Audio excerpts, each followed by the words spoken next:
તો આગામી મહાશિવરાત્રી મેળાના આયોજનને લઈને વહીવટી તંત્ર દ્વારા યોજવામાં આવતી બેઠકોમાં રાજકીય ભેદભાવ રાખવામાં આવતો હોવાના આક્ષેપ સાથે વિવિધ રાજકીય પક્ષોના આગેવાનોએ જિલ્લા કલેક્ટરને લેખિત રજૂઆત કરી છે।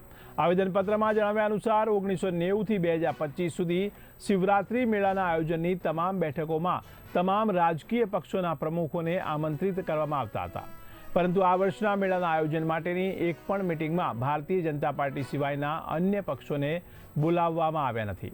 આગેવાનોએ આક્ષેપ કર્યો છે કે વહીવટી તંત્ર માત્ર એક પક્ષ માટે કામ કરી રહ્યું છે અને અન્ય પક્ષો પ્રત્યે ભેદભાવપૂર્ણ નીતિ અપનાવી રહ્યું છે। તેમણે વધુમાં ઉમેર્યું કે મેળાનો ખર્ચ જનતાના ટેક્સના પૈસામાંથી થતો હોય છે, કોઈ પક્ષના ફંડમાંથી નહીં। જો ભવિષ્યમાં આ પ્રકારની ભેદભાવવાળી નીતિ ચાલુ રહેશે તો તમામ પક્ષો સાથે મળીને ઉગ્ર આંદોલન કરશે અને તેની તમામ જવાબદારી વહીવટી તંત્રની રહેશે તેવી ચીમકી પણ આપવામાં આવી છે।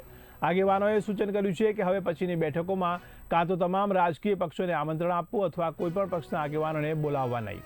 આવેદનપત્રમાં કોંગ્રેસ અને સીપીએમ પાર્ટીના આગેવાનો અને કાર્યકરો ખાસ ઉપસ્થિત રહ્યા હતા।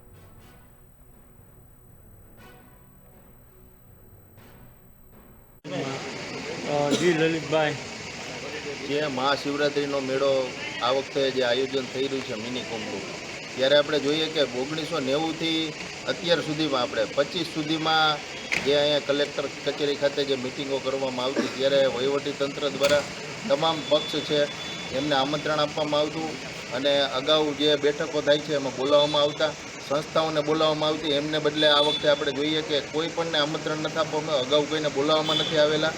અત્યારે અમે કોંગ્રેસ, આપ, સીપીએમ એમ અલગ અલગ જે પક્ષો છે એ તમામે કલેક્ટરશ્રીને આવેદનપત્ર આપ્યું છે કે તમે જે આ વખતે આયોજન કર્યું છે એ એક પક્ષ તરફી આપણે જોઈએ કે ભાજપના પ્રમુખથી માંડીને તમામ લોકો ત્યાં મિટિંગોમાં દર વખતે હાજર હોય છે। તો આપણે જોઈએ કે ભાજપનો મેળો હોય અને ભાજપ લોકના લોકો જ માત્ર ખાલી આયોજન કરવામાં આવતું હોય ને અધિકારીઓ પણ હવે ખેસ પહેરવાનો બાકી રહ્યો એવું લાગી રહ્યું છે કે ભાજપ તરફી જ કામ કરે છે। આ મેળો છે એ જે એમાં તમામ જે ખર્ચ થવાનો છે એ જનતાના ટેક્સના પૈસામાંથી।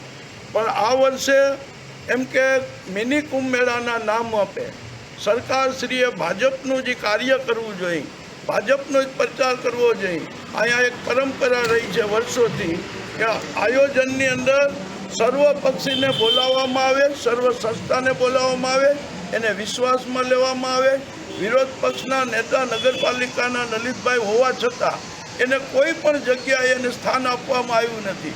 એનો મતલબ એ છે કે આજ અમે કલેક્ટરને મળીને રજૂઆત કરી છે કે સરકારી તંત્ર છે એ ફક્ત ને ફક્ત ભાજપના કાર્યકર તરીકે કામ કરે કે નહીં આમ જનતાને, નહીં બંધારણના વિરુદ્ધમાં જ। અમે તાત્કાલિક સાહેબે ખાતરી આપી છે કે દરેક વિરોધ પક્ષના માણસોને બોલાવી અને વિશ્વાસમાં લેવામાં આવે। આજના આવેદનની અંદર આપવાના છે કોંગ્રેસવાળાને સીપીએમે આવેદન દીધું છે અને કલેક્ટરે સહાનુભૂતિ રીતે સાંભળ્યા છે અને તાત્કાલિક વિરોધ પક્ષના આગેવાનોને બોલાવવામાં આવે।